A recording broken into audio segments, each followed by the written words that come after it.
I think most marketeers are nowhere near being confident in getting ROI on social media.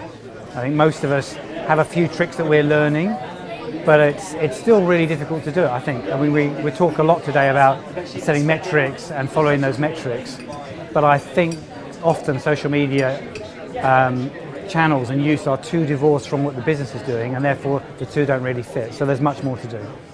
I think, as we've seen this morning, one of the issues is that we're a lot of businesses are typically counting likes, favourites, retweets, that kind of thing, which are actually just indicators of a degree of interaction, but they're not necessarily deciding or resulting in an outcome that means something to the business. So I think there is a lot of pressure on people involved in social now, at the very least there should be, to start making their social media efforts accountable in order to justify the kind of investment that it warrants to match consumer behaviours and attitudes.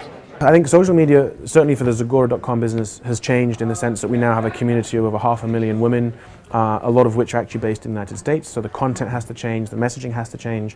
Managing a community of 500,000 people is very different from managing a community of 10,000. I think trying to engender a sense of discussion and conversation between people, to become perhaps more of a social platform. Maybe looking to use Facebook adverts in a tactical way to drive people to that conversation, not necessarily to the product. But every day social media changes, and so I think also partly keeping an eye to how is it we keep up and how is it that we stay on trend and offer people new and exciting experiences. There's a fear about, should we reply to a tweet? Should we engage with the debate?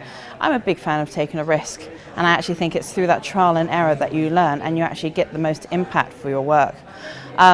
Outside of the digital space, I don't think there's an excuse anymore for not being au fait with social and digital marketing and channels.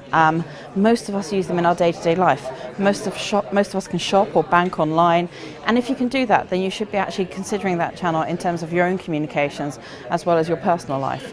So, be it a chief executive, a minister, all the way down to the people who answer the phones. In any organisation, having an understanding about how social and digital media can enhance your work isn't a nice to have anymore, it's a necessity. I think a lot more could be done in the area of measurement for marketers to grow in confidence in social.